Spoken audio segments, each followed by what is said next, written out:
The proposals for mapping out China's 14th five-year plan have been made public, drawn up every 5 years since 1953.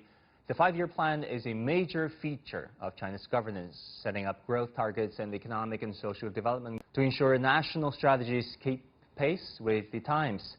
These mechanisms are one of the major reasons for China's economic success, according to the World Bank.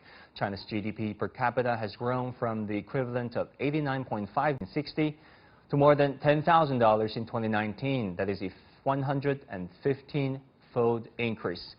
In today's China Plans the Way Forward, we will talk about why China plans its economy every 5 years and what benefit it brings. Joining us in Beijing is Xiang, Research Fellow at Chinese Academy of Social Sciences, and from Washington, D.C., Josef Mahoney, Professor from East China Normal University. Professor Mahoney, let me go to you first. I get asked this question a lot. What is a five-year plan? Is it a relic from the Soviet-era communist planned economy?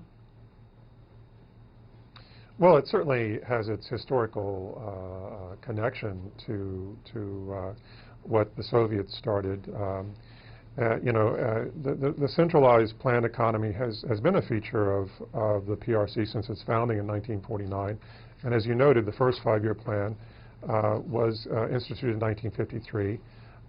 And what we see is that over time, it has been used with incredible success to adjust and move forward national development goals in ways that have actually far surpassed what the Soviet Union was able to accomplish. Right. Professor Liu, how do you look at this? How would you explain to our viewers globally what China's five-year plan does, and especially this current 14th five-year plan? Actually, no. The five-year plans was imitation of the former Soviet Union economic planning system. But in our country, we made some reform to it.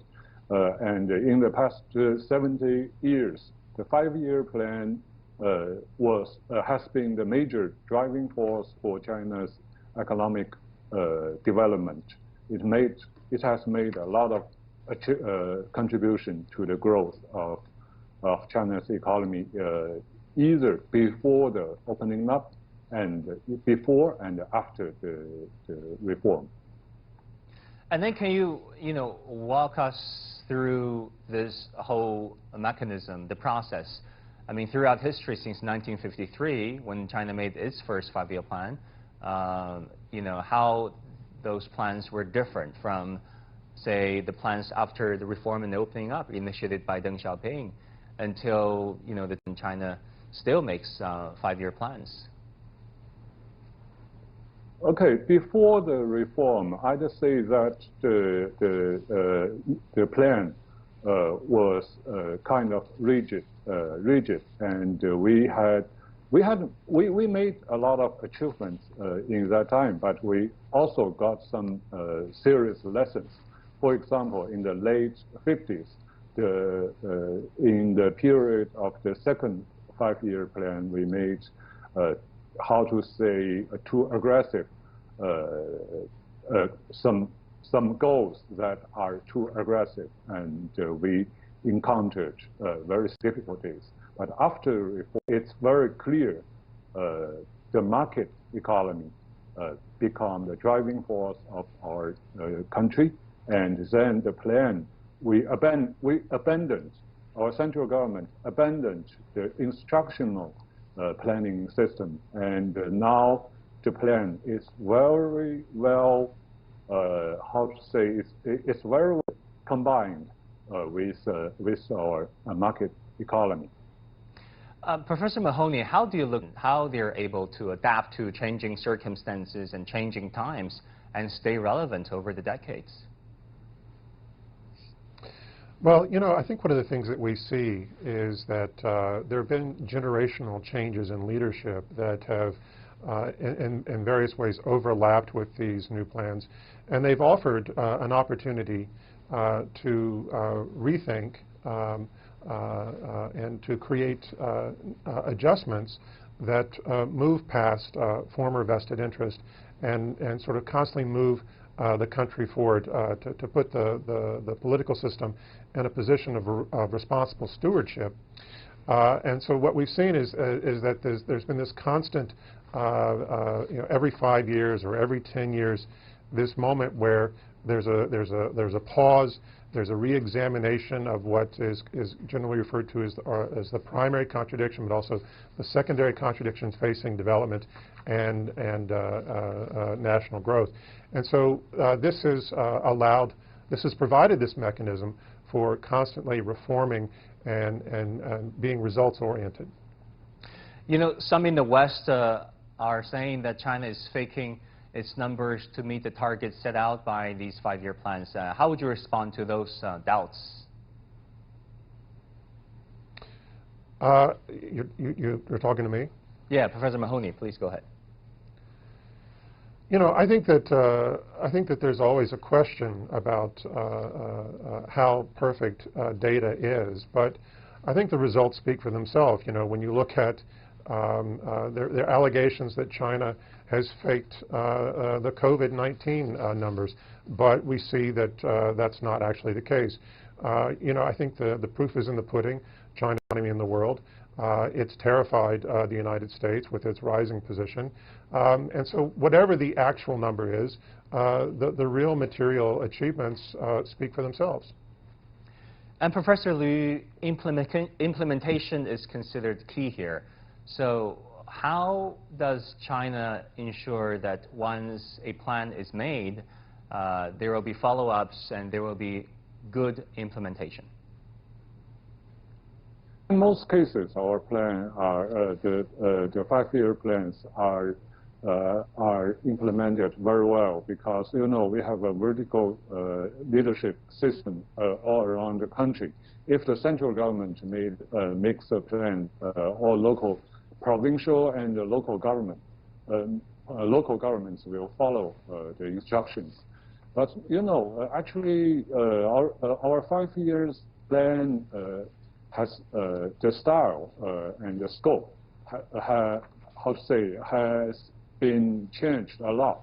In the, for example, 30 years ago, the plan was focusing on how many plants the government wanna build, and then now actually the plan is just focusing on the infrastructure, on the common good, not on the concrete business.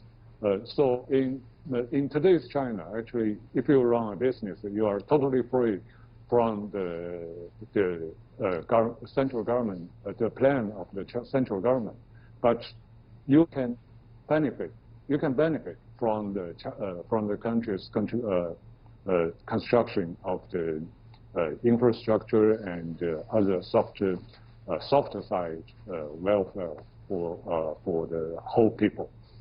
Yeah, Professor Mahoney, how would you compare China's 5-year plans that has been going on for decades with the Western style, many say electoral politics-driven policy making? Well, I think that what we find is that the sort of what China calls macro policies that have really, I think, become much more finely tuned over the last decade, that these have been developed in ways that are actually advancing not just this generation of leadership, but future generations of leadership. Whereas I think what we see in the United States today, we see fiscal policy that is driving from the White House, that is trying to inflate economic performance. We see the Fed desperate to sustain market performance with historically low interest rates. And so there's this tendency in these sort of vote-driven models to constantly play to not only the emotion or the crisis of the moment, but also the political interest and the economic interest of the moment in ways that can subvert the long-term interest of the nation. Well, Professor Liu, how would you reconcile the need with the need to let market play a leading role in allocating resources, and both are said to be the targets, priorities of the Chinese central government. Now, the 5-year plan, the focus of the 5-year plan is to create an environment for business to grow freely. So that's the point. Years ago, maybe the government did quite more on how to build a plant, how many equipments we need, something like that. But now, all these kind of things are driven by the market, not the government. Government, the purpose of the current plan is just to create a better environment for business to grow. So that's the key point, and the key difference from the previous planning system. Right, Professor Mahoney in Washington, some foreign media has depicted China's 5-year plan as an aggressive path of economic expansion. They cite examples of the 14th 5-year plan as evidence of that. The China threat story is nothing new, and whatever China has done to strengthen its capacity, or at least they hope so, it is seen as an attempt to seek global hegemony. Why do you think China's 5-year plans matter to the world, and how do you see the real intentions of China's 5-year plans? Well, I think that there's been this long misperception about China. First, it was this idea that these economic reforms were embraced and certainly benefited from. There was a lot, we might say, from even a radical position from exploiting Chinese labor. But what we've seen is that it's not just about China's rise, but the relative decline of the West, such that this growth that was previously celebrated, and at the same time, the sustainability, the longevity of China's political system, and the declining confidence in the Western system, this is what's created this narrative of a threat. Nothing has really changed on the Chinese side. In terms of, aside from the changes that the other professor has noted, in terms of giving play more to market forces, in terms of the actual functioning of how the 5-year plan works. But in terms of the overall system and the overall objective, nothing has really changed. It's just the perception has changed, that as China has risen, it's now a threat because the West is unable to counter or compete with it effectively. Yeah, it's all about perspectives. Many thanks to Xiang, Research Fellow at Chinese Academy of Social Sciences, and from Washington, D.C., Professor Josef Mahoney from East China Normal University. Thank you both. With that, we come to the end of this edition of The Point. As always, follow us on Facebook and Twitter using the handle Liuxing in Beijing. Download the CGTN app to watch our show, or go to YouTube and look for CGTN The Point. Thank you for watching.